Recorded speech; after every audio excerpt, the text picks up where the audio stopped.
In this segment, we're going to talk about shore power adapters and Y cables. While it's common to find docks for smaller boats equipped with 30 amp power pedestals and docks for larger boats equipped with 50 amp power pedestals, you may find that when you arrive at a new marina, the pedestal on your dock may not match your shore power cord. So what do you do if you show up with your 30 amp shore power cord, but the dockside service has 50 amp service? Well, in that case, you're going to have to use an adapter.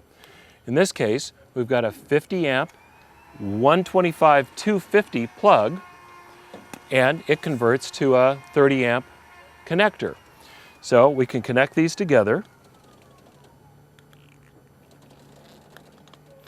And incidentally, so because this is out in the weather, it does have these sealing rings on it. So we can close this down. Now we've got a watertight and strain relief connection. And now we can connect this into our shore power cord. So that gives us 30 amps of power here coming out of a 50 amp connector. Now we'd be remiss if we didn't point out some fine points here. The boat in this case was wired with a 50 amp circuit because the builder anticipated it would consume lots of power while at dock. You can't pull 50 amps out of a 30 amp circuit, or at least you can't for very long. Therefore, you have to restrict your use on board to less than 30 amps, or you'll spend your time resetting the pedestal breaker. Y cables allow you to connect to a single pedestal outlet and split the input between two boats or two inlets on the same boat.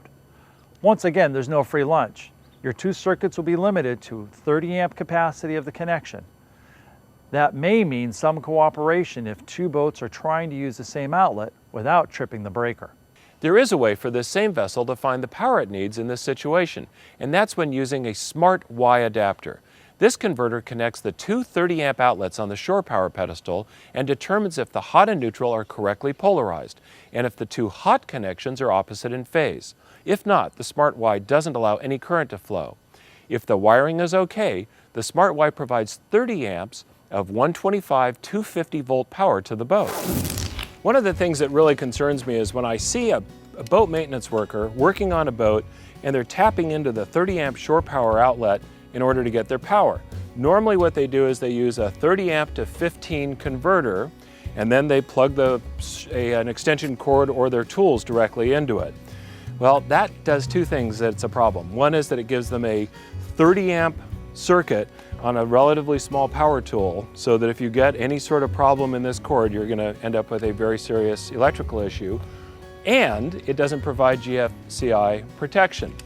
So the answer is to use this neat new Marinco shore power adapter with built-in GFCI.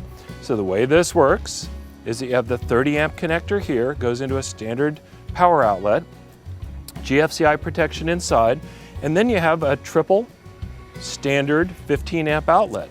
So this allows you to have a protected 15 amp outlet for up to 3 different power circuits and protect you against accidental shocks when you're working around your boat. I'm not sure I understand how this differs from a circuit breaker. What makes a GFCI or ground fault circuit interrupter better? A wise man once said, "The circuit breaker protects the circuit and the boat, and the GFCI protects people." Circuit breakers and ground fault circuit interrupters are both safety devices, but they protect against different types of problems. Circuit breakers open a circuit, and that means they cut the power when you encounter one of two circumstances. One is when you consume more power from an outlet than it's designed to provide. This prevents the shore power cable and other wiring from getting hot and possibly causing a fire or other dangerous situation. The other condition is when you have a short circuit from a damaged wire or appliance that causes excessive current to flow in the circuit. If the hot and neutral or hot and ground wires touch each other, it leads to an overload condition, which is enough to trip the circuit breaker. This might happen if a shore power cord has been damaged or if a power tool has been immersed in water. A ground fault circuit interrupter is intended to prevent a shock hazard when working with AC power. It measures the current flowing through the hot and neutral wires, and if it determines that the current is not identical, it opens the circuit. The reason is that the likely path for the missing current is through the body of someone using a power tool or someone using some sort of appliance, and this can be fatal, especially on a boat. Chuck, I don't like the sound of getting shocked at any time, but especially around water. Should I be concerned? Not if you use the proper safeguards, like we're describing. The correct methods for safe wiring practices are laid out in the ABYC standards in Standard E11. It's the Bible for boat builders and those who repair boats, and the majority of marine companies follow the standards closely. That virtually eliminates the chance of a dangerous situation on the dock or on board.